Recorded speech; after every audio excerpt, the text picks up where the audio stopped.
Next to 10, Officer Volpe's shocker at the Louima trial. A major announcement from Mrs. Clinton. Where will she live after the White House? Rose Ann Scamardella back on television for a story that has to be told. And the stars show how you can own a piece of Melrose history. News is next. It's 10 p.m. Do you know where your children are? This is the Fox 5 10 o'clock news. And on tonight's 10 o'clock news, we're hit with rain, hail, and lightning. Now, what's next? Can a pill called Celicine kill that ugly cellulite? We test it. And a Brooklyn couple's good luck charm with a Madonna has brought them some nasty hate mail. Good evening, I'm John Roland. I'm Rosanna Scotto. We'll get to those stories in a moment. First, tonight's bombshell in the Adna Louima case. Officer Justin Volpe is going to plead guilty tomorrow. That word came during a whispered conference with the judge, and it has the other defendants sweating, and it could mean millions of dollars from city taxpayers to settle a lawsuit. Christopher Jones is at federal court in Brooklyn right now. Chris. John, after last week's devastating testimony, it was never a question if it was all over for Officer Justin Volpe, just a question of when he'd admit it. Tomorrow, he will. At the end of the day, Volpe's lawyer Marvin Kornberg approached federal judge Eugene Nickerson out of the jury's presence and, according to a transcript, asked, quote, "If Your Honor can see fit to give us some time tomorrow, we would like to enter a plea." Then Kornberg walked out of the courthouse with his stone-faced client by his side to a waiting crowd of reporters, camera crews, and at least one loud protester, still refusing to state exactly what had happened. We'll make it very simple, okay? At this time, we have no comment, okay? I don't care what the rumors are. We have absolutely no comment at this time. So let's not let anybody get hurt. Let's not anybody fall over any fences back there. We have no comment, okay? No comment or not, it was clearly all over for Justin Volpe. After last week's devastating surprise testimony by Burley Police Sergeant Ken Wernick, describing how Volpe had told him, "I took a man down tonight," showed him the stick Volpe used to sodomize Louima, and according to the testimony of several police witnesses, waved that stick around and in the face of at least one cop in the precinct, attorney Kornberg essentially gave up. Kornberg stopped his cross-examinations and set out to make a deal with the government. It's believed no deal has been struck. Volpe will simply confess to the judge his full involvement and hope for mercy in return. But 4 other cops are still on trial, and one in real jeopardy is Officer Charles Schwartz, accused of holding Louima down while Volpe rammed the stick up Louima's rectum. Our defense has been the same since August of '97. It's going to be the same until this case gets to the jury. Justin Volpe should do whatever he thinks is appropriate to do. Mr. Worth, has there been any indication that that there'll be some deal made with the government? The response to this guilty plea that he might, in fact, in some way involve your client? To my knowledge, there is no deal. To my knowledge. Tomorrow at 11 a.m., Volpe will tell a story to the judge, and if he wants mercy, he's going to have to tell the entire story. If Schwartz is involved, it's going to be bad news for him. Also, bad news for the city treasury. Louima has sued the city for $155 million. This admission pretty much puts an end to that civil suit and puts millions in Louima's pocket. But if he was tortured, maybe millions isn't enough. I'm Chris Jones, Fox 5 News. Back to you, Rosanna. Thank you, Chris.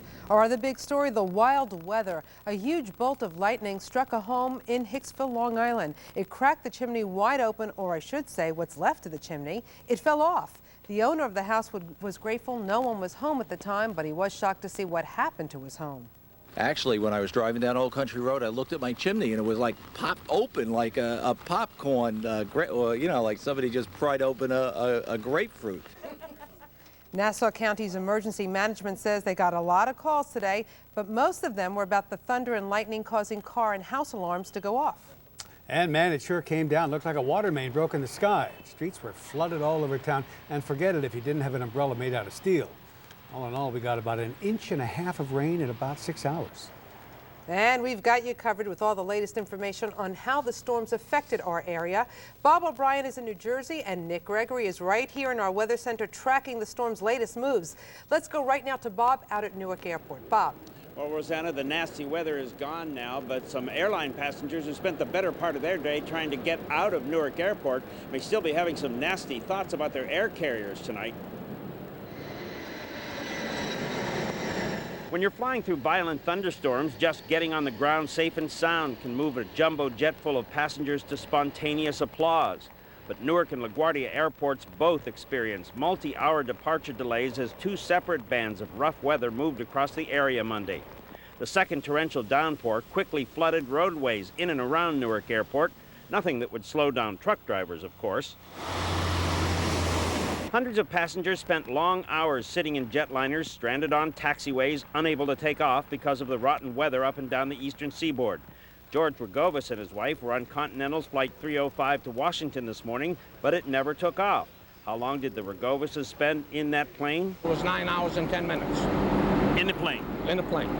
And now you're going to go on a bus? Now I'm going to go on a bus, a minimum of 4 to 5 hours to Washington, D.C. from here. This bus is going to Boston. So if you want to go to Boston, you go for a single line. Continental Airlines had to charter several buses to get their frustrated customers to both Boston and Washington. Passengers getting on those buses even had to surrender their plane tickets. Do you see blue sky? Okay. It's pretty blue to me. I tell you, I don't know what they're seeing, but it's blue to me. Those would-be flyers are probably still busing their way to Boston and Washington right now, but at least they'll have good weather along the way, right, Nick Gregory? They certainly will, Bob O'Brien, because that front has made its way pretty much through the area now, and so there's definite improvement. But what a day. You know, we started with the fog. That was bad enough to slow the air travel down. Then throw in those thunderstorms and throw in these rainfall totals, and boy, oh boy, it was a soaker. Over 2 inches at Newark. Inch 0.14 at LaGuardia. We had 1.5 inches here in Midtown, and even some areas picked up a little bit more than that. There was one report of 2.5 inches out in central parts of New Jersey. Radar will show you that that front is moving on through. You can see the rain pretty much has gone off to the east now, passing off of Cape Cod, so things will be improving as our night comes along, and it looks like our week is somewhat hopeful in our forecast. We'll tell you about that a little bit later here on the 10 o'clock news. John, Rosanna? All righty, thank you, sir. Well, you may have heard by now that wrestling had its realest moment in decades, and sadly, it was a very real and deadly accident. And that death in the ring has people talking tonight. Are promoters risking lives for ratings? Linda Schmidt is in our newsroom now with the latest for you. Linda. That's right. Good evening, John and Rosanna. The World Wrestling Federation is well known for its wild stunts, but this one, however, went terribly wrong. Now investigators are trying to figure out just what caused pro wrestler Owen Hart to plunge to his death. I just heard them screaming, saying it's not a fake, get a real EMT back here. He's not breathing, the ripcord broke or something. WWF dancer Sony Roel was backstage when people started screaming that Hart had fallen. It happened before a stunned crowd of 16,000 fans. He was in the top of the lighting rafter, and when he came down, his throat caught the ropes, and I thought it was all fake. And why wouldn't they think it was all part of the stunt? Fans are used to watching Hart and other WWF wrestlers pouncing on their opponents or slamming their heads. But this time, the action was real. Just saw him hit the floor and his head hit the back of the turnbuckle coming down. You know, his head was loose on his neck and he was blue. That was definitely really real. I was thinking like, man, is he going to live? Paramedics tried to resuscitate Hart. This picture shows a referee looking on in horror. Hart was being lowered into the ring at Kemper Arena in Kansas City, Missouri, when witnesses say his cable either broke or became disconnected. He plummeted 50 feet to his death. We don't have any answers as to how this happened yet, and we will shortly. This interview with Hart was recorded moments before the accident. But fear not, because I, the Blue Blazer, will always triumph over evildoers. Hart was better known as Blue Blazer and was very popular with fans. Hart leaves behind his wife and 2 sons. Some family members, including his father, a former wrestler, say the WWF has gotten careless with its stunts. I think the trend maybe that is getting a bit far out. Now, the WWF says Hart had tested that equipment himself before the accident happened. John, Rosanna, back to you. Linda, thank you. Mike Tyson is a free man. The boxing champ was released from a jail in Maryland. He spent 3.5 months behind bars for beating up 2 men after a car accident. Stay tuned for Tyson's boxing plans. He has at least 6 fights left on his deals with the MGM Hotel in Las Vegas and with Showtime. Well, the First Lady's in town, her 9th visit this year. Still isn't saying if she'll run for the Senate, but she says she will be moving here. Harry Martin's at Lincoln Center. That's the final stop tonight. Harry. That's right, John. Big talk tonight in New York State and also in New York City. The First Lady is in the State Theater behind me here at Lincoln Center. She is receiving an award tonight from Americans for the Arts. But earlier tonight, she was the headliner at a fundraiser for Nita Lowey in Midtown. Handlers for Congresswoman Nita Lowey were careful to bill this event as a congressional fundraiser for her and for her alone. But Lowey has maintained all along that she will step aside in the New York Senate race if the First Lady decides to run. For now, though, we are united and we are confident that on November 7th, 2000, New York will elect its first woman to the United States Senate. And Hillary Clinton is staying tight-lipped about whether she's running for the New York State Senate seat, and she's careful not to steal too much of the spotlight. With Nita, it is not about backroom deals or how many special interests you can satisfy. It's really about whether or not she can make a contribution to the well-being of her constituents and her state and her country. Lowey insiders say that suspense has sparked interest in the campaign and perhaps has made fundraising a little more lucrative, even though the election day is a year and a half away. It was $1,000 a person just to walk through the door tonight here at the Grand Hyatt Hotel in Midtown, with the First Lady playing the starring role in a fundraiser that will fill Lowey's political treasure chest. Well, they raised $1 million tonight in Midtown. Mrs. Clinton begins a Florida vacation tomorrow, and a lot of people are saying that that is when she is actually going to decide whether she is going to run for the Senate. We're live at Lincoln Center. Harry Martin, Fox 5 News. Back to you, Rosanna. Thank you, Harry.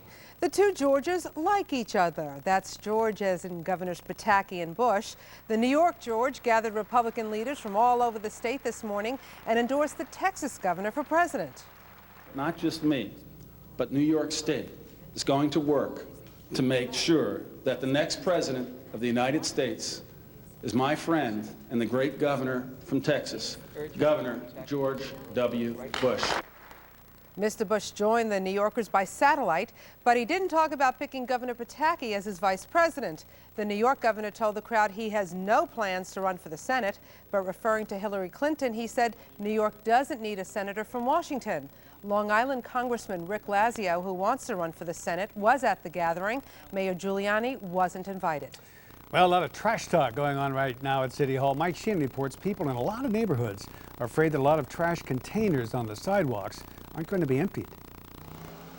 A cleaner New York is up to you. At least that's what we've been told for years. And now that the majority of New Yorkers have pitched in and the city is finally tidy enough to have people visit, the mayor wants to cut back trash basket pickups in the boroughs outside Manhattan. This city's pretty filthy, that's what I think. I don't think they ought to cut back any money for sanitation. The mayor plans to save about $1 million in the sanitation budget by emptying the 17,000 corner trash baskets less frequently, some only once a day. I think we have no quality of life out here, and I think it's all focused on Manhattan, and we get nothing out here. We get no attention. Take a look at this basket. It's just about filled to capacity. Now, try to imagine this on a weekend when this area really gets busy and it's packed with shoppers. Here along busy 37th Avenue in Jackson Heights, shop owners like John Fabiano say they try their best to clean up, but it's still not enough. The weekend's incredible. There's a lot of garbage on the street, a lot. No matter how much time you clean up. The controversial plan has to be okayed by the city council before it can go into effect July 1st. This is a proposal. We're in the adoption process right now, and so anything can happen between now and the end of June. So it's possible that maybe the monies would be put back in, and then we can maintain the same level of basket service. As a city, what we have to do is make sure that the service goes out. It's one city, one standard. And if we're going to have pickups, we'll have the pickups in a fair way.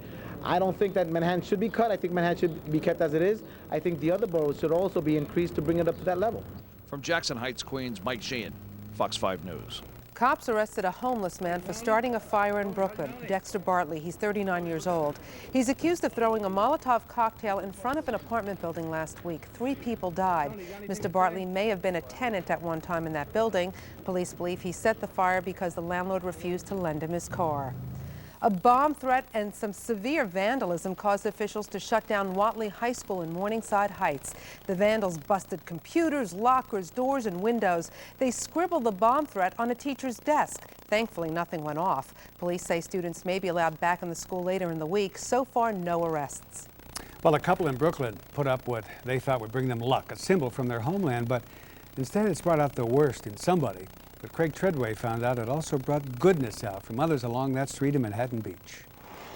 Vincent and Letizia Coppola's new dream home was 30 years in the making. 30 years ago, they came to America seeking a better life. I would say today, over here, it's a better life because my kids are born here. A stone carving from Coppola's home of Naples and a symbol of his faith watches over his home. But someone in this largely Jewish neighborhood has taken offense at that symbol. 3 days after moving into their home, the Coppolas got these letters demanding they sell their home to a, quote, honorable Russian Jew and move back to Bensonhurst, a reference to their Italian heritage. One letter warned that action would be taken if Jesus and Mary were not removed. I was shocked. I was, it's not right. Maybe it's a prejudice, something. The letters bore the name of neighborhood resident and activist Ed Eisenberg, even giving a fictitious address on Eisenberg Street. His lawyer says Eisenberg is being framed. He condemns it, and needless to say, he is as much a victim as the Coppolas, if not more so, because of the hurt and anguish this has caused him and his family. The incident has also rubbed other neighborhood residents the wrong way. You'll always get a few rabble-rousers that want to make an issue out of something. They'll write a letter and then they'll go back into the hole and hide. And it appears Mr. and Mrs. Coppola's resolve is as unshakable as their faith. Mr. Coppola says whatever the intention of the letter writer, it was a waste of ink. He's not going anywhere. There's no such a thing, no whatsoever. No, not, I mean, when I die, yes. Of course, I will move away. Craig Treadway, Fox 5 News. A lawyer has admitted to a judge on Long Island he's a baby seller. And now we have the videotape of a couple who got the heartbreaking news they'd have to pay money to keep the infant. Andrea Day reports. Thomas Kovacs made his way past reporters into the courtroom and then admitted he devised a scheme to bring a 10-week-old baby into the country and sell her for $60,000. He's sorry. Anybody that just pled guilty to a felony will be sorry for what they did. But in his heart, he believes that he was making a fee for doing something good. It was back in March when cops set up a sting to nab Kovacs in action. Investigators wired a room at the Garden City Hotel with cameras and mics and watched as Kovacs passed over the baby and picked up his cash. $60,000 is what you asked for that week. Kovacs had contacted the couple, Lauren and Bill Schneider, over the internet. But it was after they met the 37-year-old in the Queens diner when they suspected something was wrong. I took a deep breath, kind of just sat back and couldn't believe what was happening. Kovacs had also hired an American to impersonate the baby's father to be able to bring baby Nicolette into the country.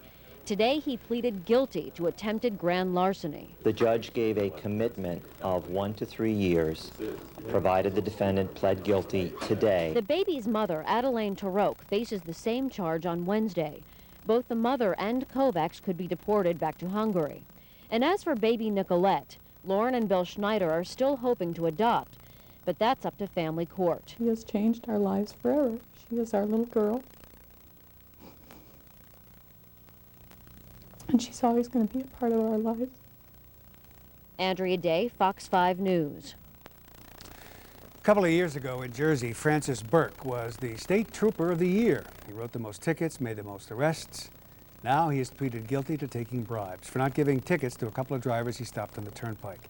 He could get 5 years in jail, and he's agreed to quit the state police and never hold a public job in Jersey again. 3 firefighters in Newark could be in trouble for the way they got Bruce Springsteen tickets. They cut in front of a line of people at Newark Symphony Hall.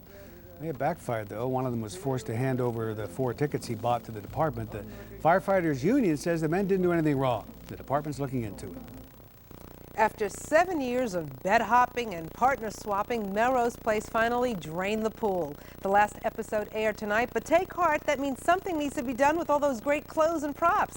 Cynthia Santana has more from Planet Hollywood. Cynthia. Well, Rosanna, something also needs to be done with all those fans. They'll be lost now that the show is over. But the ones who were here tonight at Planet Hollywood's viewing party got a big dose of their Melrose. It may be a long way from Melrose, but Marsha Cross, who played Super Vixen Kimberly Shaw, and John Hames Newton, the hunky Ryan McBride on the hit show, felt right at home at New York's season finale viewing party. Their handprints are now part of Planet Hollywood's history, and so are those Melrose Place steamy storylines. After 7 years, the sex and greed and arsenal of backstabbing beauties call it quits. I think we should talk. It's so weird because I've never had so many people come up to me and say, you know, we can't believe the show's over. And I'm thinking, well, I guess if more of you were watching all along, it wouldn't be over. I can't believe it. It's such a loss. So upset. I love it. A big surprise was the last episode, shrouded in secrecy. Yeah, I'm kind of curious how they're going to wrap it all up. I mean, I have no idea. And Melrose Place delivered in classic style. It was a little nutsy, but, you know, that's Melrose. And if you didn't get your fill on TV, you can go online for Amazon.com's Melrose Place TV Garage Sale. You can get Amanda's headboard or Jake's boots or even Sydney's wedding dress complete with tire marks. Bidding ends Thursday. Well, you know, they were having these viewing parties all across the country, and some favorite scenes among all the viewers, Jack and Amanda's wedding and Michael's nurse. Go figure, huh? Reporting from Midtown, Cynthia Santana, Fox 5 News. John? Okay. What? I liked it. I watched too. If you liked it, it was good. That's right. Hey, listen, I know one word that can make millions cringe. Cellulite. Right, but what if there was a magic pill that could melt it all away? Some say it's here. Initially, I was very skeptical. There is no other product that you can take by mouth which treats this problem. So what made this expert change his mind? Don't miss my special report on Celicine. Also ahead. I'm Rose Ann Scamardella. I've been away from reporting for several years, but there's one story I feel compelled to tell. Rose Ann has a truly remarkable story about a family's love that stretched from Kosovo to Brooklyn. And up next, a mother's tears. Her son attacked his classmates with a gun. Hear what she says about it next on the 10 o'clock news.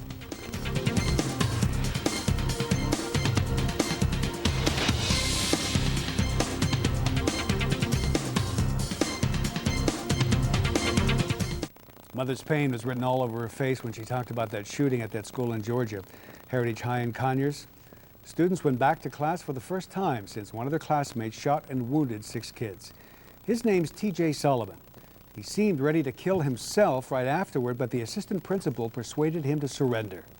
I would like especially to thank Assistant Principal Gregory for saving our son's life.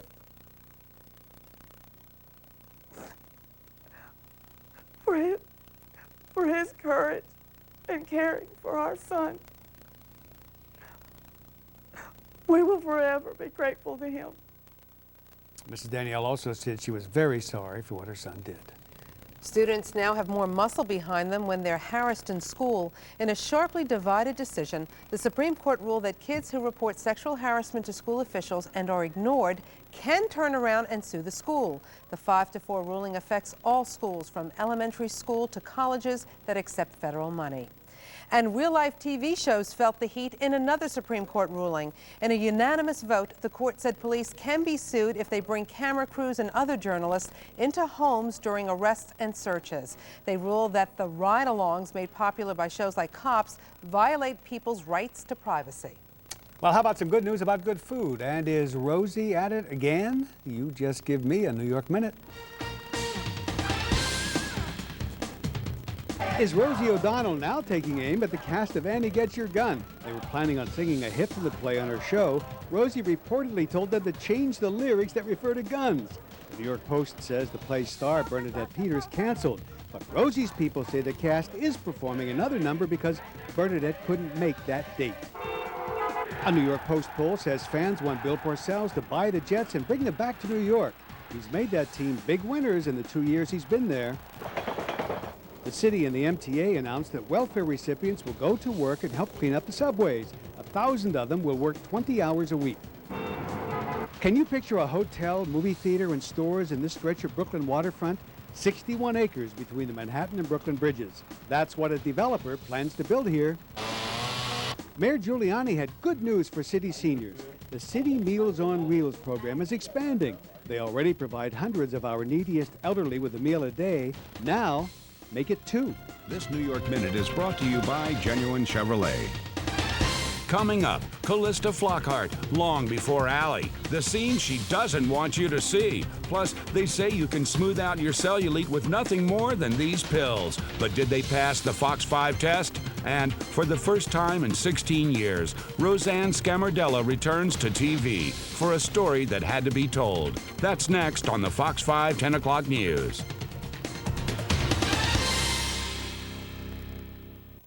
Well, the Secretary General of NATO is insisting the bombing campaign has President Milosevic ready to crack. And he tried to shoot down speculation it will take ground troops to win. NATO's bombs knocked out electric power lines, leaving a lot of Yugoslavia without power or water. A UN team visiting Kosovo says Serbian troops have chased out most ethnic Albanians, and things are worse than they feared. They say the crisis is gigantic. And thousands of refugees needing help are coming out of Kosovo every day. We want to look at a personal story, a family that took in 3 generations of their Kosovar kin. It's so special, our friend Rose Ann Scamardella agreed to return to TV to tell you about it. When I first talked to Fox about doing some reporting, the term big story came up. Certainly, war is a big story, perhaps too big, too overwhelming. I found that in order to understand such a complex story, it helps to examine a small part of it. That's what we hope to do tonight. Mom! The war in Kosovo, up close and personal, right here in Brooklyn. Not a worry in the world. At first glance, these children seem just like any other. They are, except their story starts with a terrifying journey. Hello, Elsa. Oh, this is Rita. Hello. Hello. These are the youngest Deva family members. They survived almost impossible odds. It's hard to imagine what these young ones experienced as they were forced out of their homes. His man killed my friend. They killed your friends? Yes. 11-year-old Ren has some of the harshest memories. His best friend and his family were gunned down and murdered. We don't want it to hurt bad things, but they hurt. And Jamie was crying because he was his school friend.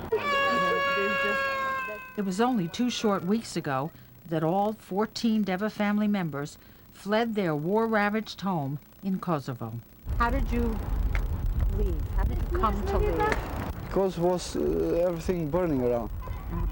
Burning, shooting. Their home was destroyed, burned to the ground. But thankfully, all of them escaped. One day, I called them and I hear the kids, they were screaming. I said, what's the matter with the kids?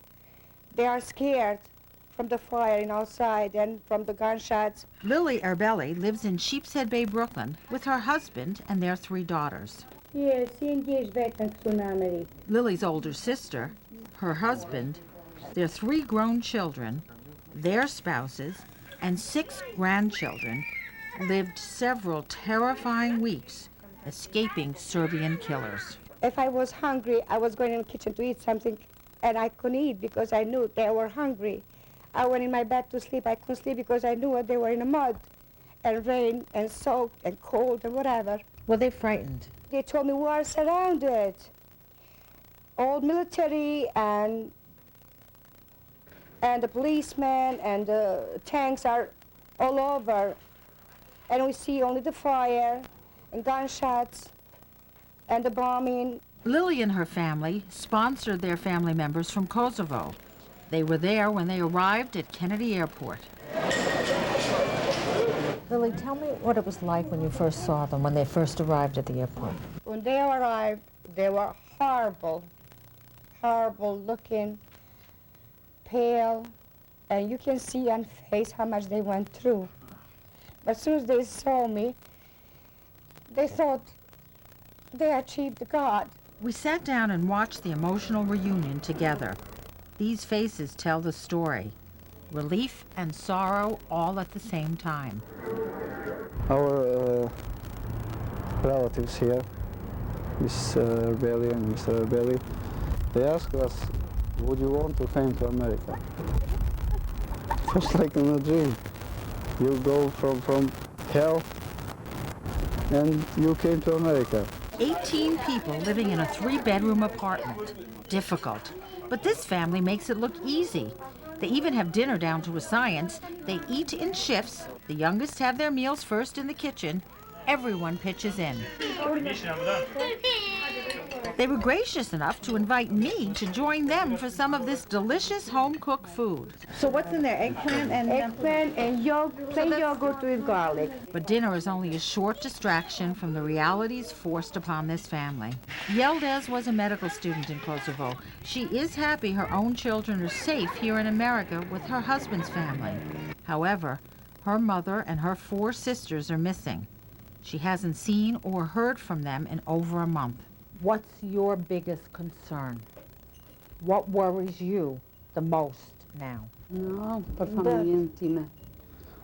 For my family. Her family. Picking up the pieces and moving on won't be easy.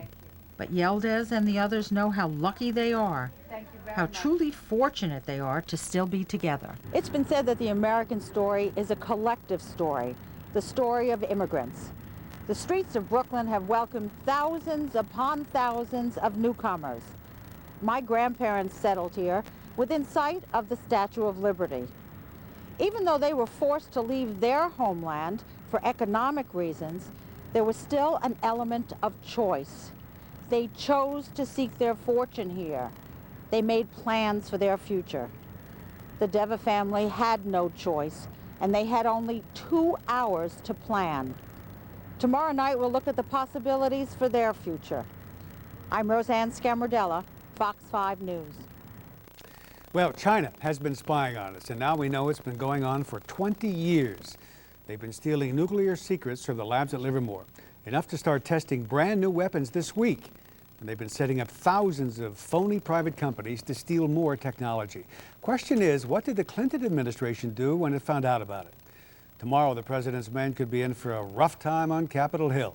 No other nation has stolen from the United States what the People's Republic of China has gotten away with. Neither has any nation, having stolen such significant information, used it to develop weapon systems aimed at us. The president is defending his record. The White House insists most of the spying happened during the Reagan and Bush administrations. All right, still ahead, we have a warning for you about your television and the stand it might be on. An important recall coming up. And Callista Flockhart in never-before-seen video and in a skirt that would even make a French maid blush. That's coming up.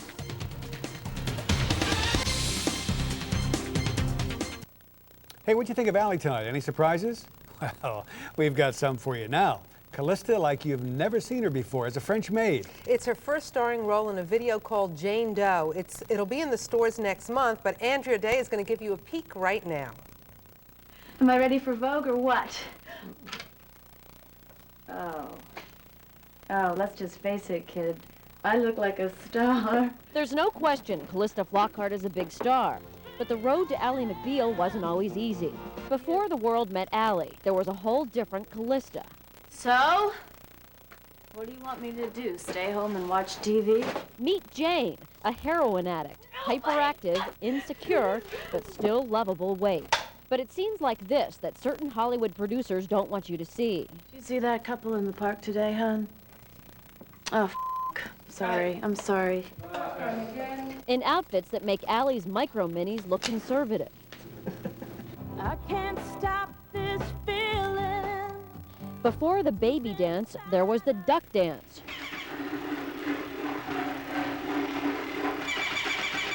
In her early days, Flockhart took a few hits.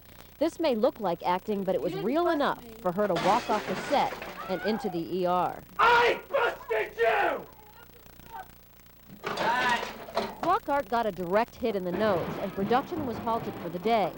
Fans haven't been able to get a look until now. Andrea Day, Fox 5 News. When we come back, a miracle fix to get rid of those cottage cheese thighs. I've had it for probably my entire life. Celicine, can it melt away cellulite? We put it to the test in my special report. And next, the hidden danger your television set could be sitting on right now. An important recall when we come back. Nick. John, Rosanna, the rain is over, thank goodness, and we certainly needed, though, all the rain that we got between yesterday and today, so it's been a damp start to this week. We're going to look at some cooler temperatures, too. Some good news, though. Maybe a weekend warm-up. You'll want to hear about that coming up in the forecast next. First, here's the new Dodge Tri-State Commuter forecast for tomorrow. And here's the Fox 5 News truck on the scene there, moving through some of the wet water in New York. Tonight's Tri-State Commuter Forecast brought to you by the new Dodge. It's about change. Well, we have a recall now to tell you about that may involve the television cart that's holding the set you're watching right now, so you may want to write down a phone number. Souder Woodworking is recalling 2 million of these. They can tip over when you open the cabinet. They've had 13 complaints so far. Now, the models affected are 5155, 5055, 5251. They were made in March of 1989 through September of last year.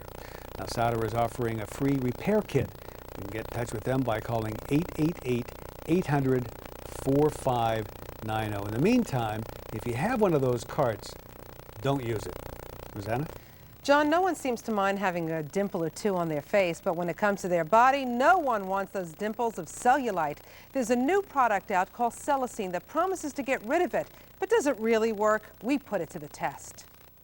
It's lumpy, bumpy. There was that spongy quality. Most of us have it. I've had it for probably my entire life. We all want to get rid of it. We lift, push, and sweat. But it's still there. That dimpled fat which usually collects on the thighs, bottoms, and upper arms of middle-aged women. Now one drug company says it has the solution. A pill they say can melt away cellulite right in time for summer. Is this for real? Their study in Italy got dramatic results, but does the fat fly here in New York? Initially, I was very skeptical. Dr. George Baraka, a plastic surgeon in Manhattan, wanted to know more. There is no other product that you can take by mouth which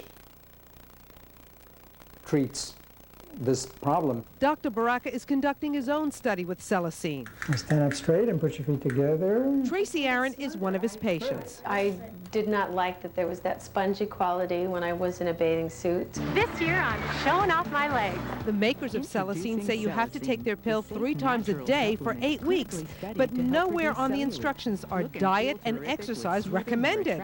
Tracy says she sees a difference in just 2 weeks. Well, my cellulite was fairly minimum, but when you took the skin and you pushed it together, you saw much more bunching than you see now. Well, we wanted to see for ourselves. So Fox News followed 2 people who volunteered to take the drug.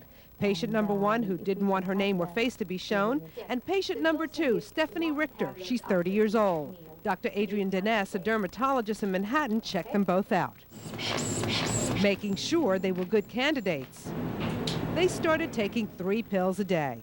After just 2 weeks, patient number 1 dropped out. She complained of severe headaches, which she blamed on the drug. But our other patient, Stephanie, had no problem staying on it. 1, 2.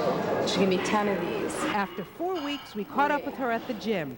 Her thighs actually measured at 20 3/4, a little smaller than before the Celicine. And the dimples? It looks a lot smoother. The skin is smoothed out a lot. A little less ridgy than it did before. Dr. Baraka's patient, Tracy, says after 4 weeks on Celicine, she saw some improvement. Here's the before and after. I think I'm seeing an improvement in the skin quality. A little less of that spongy quality to the legs, and the skin just seems smoother. Dr. Baraka says he's cautiously optimistic. In one patient, we didn't see any change, but we didn't see anybody get worse. No patients in his study reported any side effects.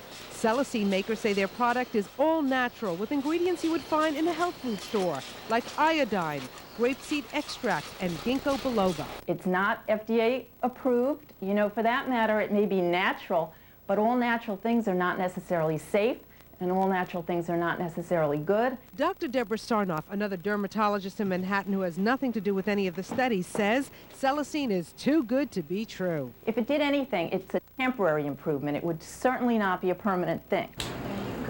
After 8 weeks, we caught up again with our patient, Stephanie. 21 1/4. Her thighs measured slightly bigger, but she says it's muscle from recently exercising a lot. But are the dimples gone? Yeah. I think that it's helped a little. I don't see a big dramatic difference, but I do see a little bit. Here are the before and here are the after. Unfortunately, the evidence is not behind it. Dr. Deness, who was originally skeptical, is still feeling the same way. On the other hand, it's difficult to argue with success. She says she looks better, and she looks wonderful in my eyes, So it's difficult to argue with this perception. It costs about $200 for an 8-week supply of Celicine. And today in the newspaper, the makers of Celicine took out a full-page ad saying that tomorrow they plan to announce the results of a study done here in the United States that they say shows it is safe and effective. Well, now a safe and effective weather report from Nick Gregory. Yes, and it's a good thing we all don't suffer from the disease that the Wicked Witch of the West had. We would have melted away today. Oh, yes, friends, quite a bit of rain out there. And we needed it, though, because remember, we were telling you that April was about 2 inches behind the average for the month, and May was about 1.5 inches behind, and boy, we made up for it in a big way in the last 2 days. That's good for the summertime weather coming up, right? We don't have to speak about droughts this coming summer. All right, look at a nice shot tonight. Coming in, I wonder if Chopper 5 is still flying tonight. Nice. Yes, it is still Chopper 5. Thank you very much. Beautiful night to fly. Now the storms are gone. It's still cloudy, but 64 degrees the high, 60 the low, so the temperature really went nowhere. That's the final rainfall total for the park, 1.71 inches today. 93 and 39, the record high and record low. Now in New York City with a cloudy sky, holding at 60. Humidity still high, though. The wind is calm, the pressure 2962. And it's starting to rise now, and we'll be looking for a clearing trend to come in during the overnight hours. And this storm system that's out west, don't worry about it unless you got to travel there, because it's not going to be bothering us in the near future, but it is causing showers and some thunderstorms in New Mexico up into Colorado. Big high pressure trying to move in behind this system, but the problem is there's a low still stuck up in Canada. That will control our weather in the short term, and then we'll eventually get into the nicer weather as we move toward the end of the week. And that's good, too, because, of course, we have a big holiday coming up this upcoming holiday weekend. So you can look at our latest radar plot, the rain exiting through New England, a couple of showers in upstate New York. So we're done with the rain for the night. We will be seeing that clearing trend coming into our forecast as well, which is something we can look forward to now and enjoy the next couple of days with some sunshine to get back in here. Pretty much upper 50s as you get north and west of the city, to the low 60s around the metro area. And again, it is basically cloudy right now. But by tomorrow, we'll look for that system to still be spinning up here in eastern sections of Canada, and that will eventually bring a couple of clouds around here. So it's sort of a combination of sun and clouds, but the showers stay to our north tomorrow. As this piece rotates by, though, we might just get a brief shower on Wednesday, and then we have all of that nice weather coming in to enjoy for the end of the week. Our forecast for New York City, then overnight, we drop to a low 56. We'll keep some clouds for a little while. Low 50s in the suburbs. Tomorrow, nice day, combination of sun and clouds, but a little cooler than it should be. The high tomorrow only at 68 degrees, but a nice late sunset at 8:15. Here's a 5-day forecast. And a risk of a shower Wednesday, otherwise clouds and sun again. 68. Oh, here comes the good stuff. 70 on Thursday, 75 Friday, 80 on Sunday, increasing sunshine each day. And John, Rosanna, if those long-range computer models are correct, we will be into the 80s for the whole holiday weekend. Yes. Well, we better be, or you're in big trouble. I got a couple of days to work on it. All right. Thanks, Nick. Hey, listen, can we get out the broom? Curt will be back with sports.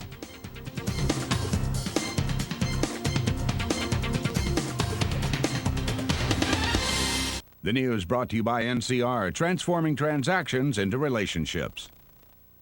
The news brought to you by your local Chrysler Plymouth dealers. All right, time for sports, Curt. Go get them. Next thing we know, we'll find out politicians don't always tell the truth. Here's a shocker. A sports executive lied. We know so because Garden President Dave Checketts admitted that he did about a meeting with Phil Jackson 6 weeks ago. That's when the team was stinking. So that was then. Now, Jeff Van Gundy and the Knicks out to complete a 4-game sweep over the Hawks at the Garden, and Atlanta complied very early on. Another miserable shooting night for them. Mookie Blaylock blows the layup. Atlanta shot 29%, and the Knicks took advantage of it. Allen Houston spotting up for the 3. He had 19-12 in the first quarter. Second quarter, Latrell Sprewell got going. Gets the steal and the slam. Spree with 11. Knicks up by 11 at half. Patrick Ewing with a nice night, abusing his buddy Dikembe Mutombo on the turnaround. Knicks up 64-47, and the big fella even got lucky a time or two on his way to 17 points.